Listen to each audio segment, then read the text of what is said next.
simplesmente de A Pata. Dizem as lendas que muitas vezes pessoas desavisadas andavam por essa região quando de repente sentiam um vento muito forte soprando. Era então que viam um gigantesco pássaro branco com uma cabeça de mulher e asas com pelo menos 2 metros de largura. Como recomendavam os anciões desde muito tempo antes, o melhor era correr desesperadamente e se esconder dentro de casa, rezando para que a criatura logo fosse embora. Mas a criatura demoraria ainda a ir embora, ficando sentada sobre o telhado. A pata seria uma enorme ave branca semelhante a um pato ou ganso. Se diz que na verdade esse animal é uma bela mulher que, por ser a 7ª filha mulher de 7 filhas mulheres consecutivas, foi condenada a se transformar em uma enorme pata e se alimentar da carne dos mortos. Essa gigantesca ave às vezes é descrita possuindo uma cabeça humana ao invés de uma cabeça de pata, asas largas de pelo menos 2 metros e frequentemente seguida por um vento forte. Se diz que a transformação ocorre somente uma vez ao ano, no dia da Quaresma. Nesse dia em especial, sempre pode-se ver a ave passando sobre a cidade em direção ao cemitério, onde viola os túmulos e ali se alimenta da carne dos mortos. No caminho, pousa em vários telhados de casas e faz muito barulho. Nunca se deve sair de casa quando ela está por perto.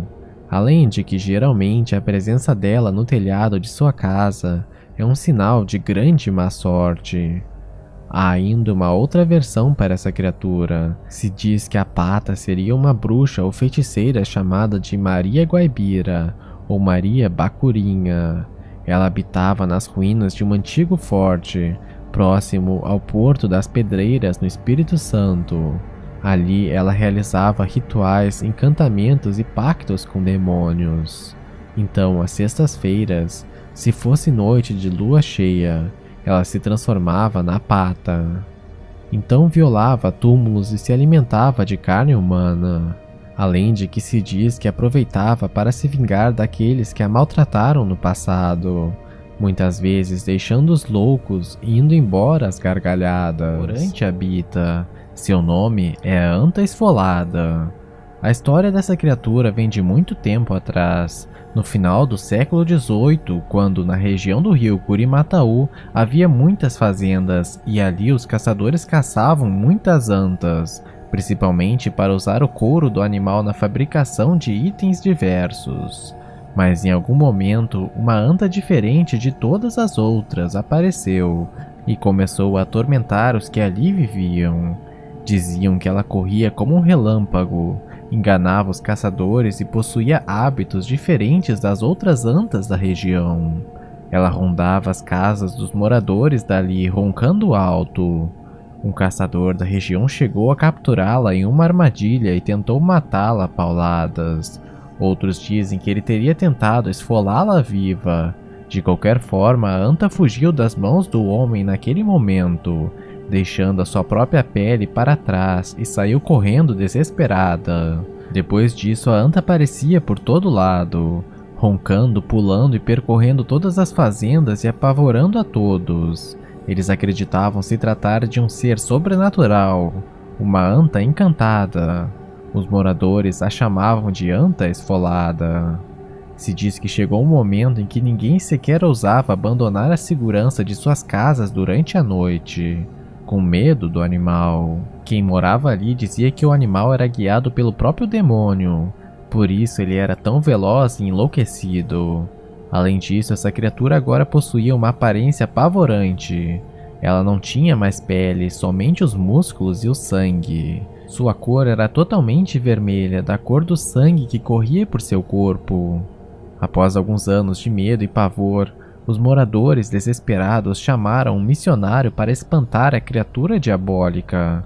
O padre que foi chamado então escolheu uma encruzilhada da região e leu a Bíblia ali. Depois disso, jogou água benta nos lugares onde a anta costumava aparecer.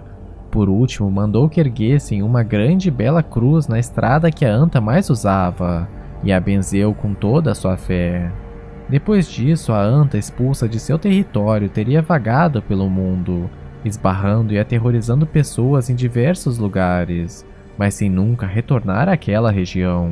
Dizem que ali, após a aparição da anta, a água do rio Curimataú teria ficado salobra, mas um tempo depois, quando a anta já havia sido expulsa, o caçador finalmente enterrou a pele da anta que ficara em suas mãos desde o dia em que tentara capturá-la. Assim a água voltou à normalidade.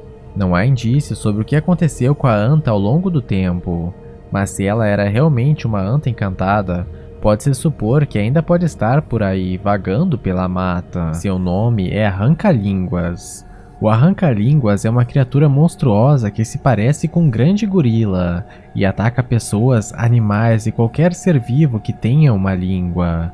Dizem que ele habita nos arredores do rio Araguaia, nos estados de Goiás, Mato Grosso, Tocantins e Pará. Essa criatura monstruosa seria maior do que qualquer gorila ou ser humano. Dizem que teria cerca de 3,5 metros de altura, o dobro dos maiores gorilas da África, e as pegadas que deixa seriam 3 vezes maiores do que a de seres humanos. Não à toa, em alguns lugares ele é simplesmente chamado de King Kong. O Arranca-Línguas está sempre à espreita nesses locais onde habita, caçando qualquer coisa somente para matá-la e arrancar sua língua, pois dizem que somente das línguas ele se alimenta. Ele se disfarça de árvores ou de troncos caídos à noite, para que pessoas ou animais se aproximem ou até se encostem nele. Então, quando a pessoa cansada descansa encostada nele, ele ataca, mata e depois arranca a língua da pessoa de forma brutal. Suas principais vítimas seriam bois, cavalos, cabras ou pessoas.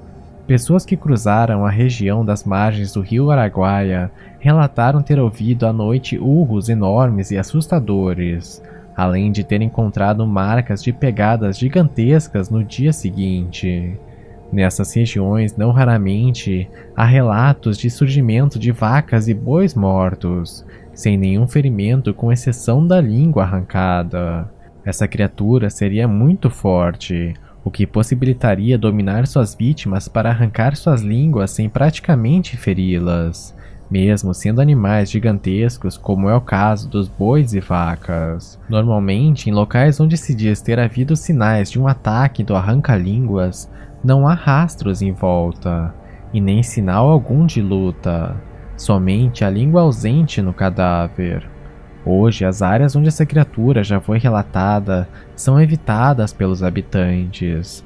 Eles hesitam em cruzar por essas áreas, principalmente à noite, e aqueles que são forçados a parar por ali para passar a noite e descansar não conseguem dormir com os 2 olhos fechados. Essa entidade habita. Seu nome é Boi Vaquim. O Boi Vaquim é uma entidade muito conhecida no sul do Brasil, especialmente no Rio Grande do Sul. Se diz que é um enorme touro com asas e chifres de ouro, que habita nos pampas gaúchos. Dizem que ele possui quase 3 metros de altura e 4 de comprimento. Sua pelagem é toda branca e o couro muito resistente. Seus olhos são feitos dos mais preciosos diamantes. Esse boi monstruoso também lança fogo pelas pontas dos chifres pontudos de ouro. Esse ser é o pavor dos trabalhadores dos pampas do Rio Grande do Sul. Dizem que muitos temem encontrá-lo em suas cavalgadas, e por ali a simples menção ao nome dele causa muita curiosidade e cobiça de muitos, pois ele é realmente muito valioso, porém é considerado indomável e dizem que é preciso muita coragem para sequer tentar laçá-lo. Muitas vezes caçadores tentam caçar um desses seres em busca de seu valioso corpo, ou mesmo para tentar provar sua coragem. Mas quase todos se arrependem, pois quando o Boi Vaquim se sente ameaçado, se transforma em um monstro furioso, atropelando ou esmagando a cabeçadas e coices todos que se aproximam. Quando entra em combate, seus olhos de diamantes brilham como nunca, e as chamas de seus chifres ficam mais fortes. Dizem os que já conseguiram caçar um deles que, além do ouro e dos diamantes serem muito valiosos, Sua carne é extremamente saborosa, nunca apodrecendo, sendo uma iguaria extremamente rara. No entanto, apesar de serem muito perigosas, essas criaturas são solitárias e não costumam atacar se não forem incomodadas. Muitas vezes apelam para a fuga antes de qualquer conflito, voando para pastos verdes mais distantes onde não possam ser incomodadas nem ameaçadas. São poucos os que sequer garantem ter encontrado pessoalmente um boi vaquim, e desses são quase inexistentes os que puderam comprovar suas histórias de encontro com esse ser tão belo e raro. Seu nome é Capitão do Mato. O Capitão do Mato, também conhecido como Caboclinho da Mata, é uma entidade que se diz proteger as matas da região da Muxuara, no estado do Espírito Santo. Apesar de ser semelhante ao Curupira, essa entidade não protege tantos animais. Suas verdadeiras protegidas seriam as árvores, plantas e toda e qualquer vida vegetal nessas florestas. Se diz que o Capitão do Mato possui a forma de um menino ou de um velho, mas sempre com a estatura de uma criança. Dentro da mata, ele tem muitas habilidades, a principal delas sendo a capacidade de conversar com as árvores e ter algum controle sobre elas, pois se diz que ele pode inclusive fazer árvores se mexerem. Quando ele percebe pessoas invadindo suas matas, sai apressado fazendo ruídos para amedrontá-las. Também usa de diversos truques para fazer os invasores se perderem e caírem em suas mãos, sendo o principal deles a capacidade de mover as árvores de lugar e confundir assim os invasores. Se diz que ele tem tanto, mas tanto ódio dos invasores, que chega a babar de ódio. Quando consegue capturar invasores, o que mais gosta de fazer é prendê-los entre os galhos dos maricás, árvores baixas com muitos espinhos afiados. Apesar de ser uma criatura cruel com os invasores, o Capitão da Mata possui um ponto fraco fácil de ser explorado. Se diz que, assim como o Curupira, ele tem uma grande paixão por fumo e cachaça, e aqueles que, mesmo invadindo as matas, fizessem oferendas em uma árvore, não seriam incomodados. Além disso, se diz que muitas vezes ele mesmo, ao invés de atacar os invasores, aparece para cobrar fumo deles. Até por isso, frequentemente ele é buscado por viajantes que irão cruzar seus territórios. Ele é oferecido fumo e cachaça em troca de proteção durante a viagem, principalmente contra animais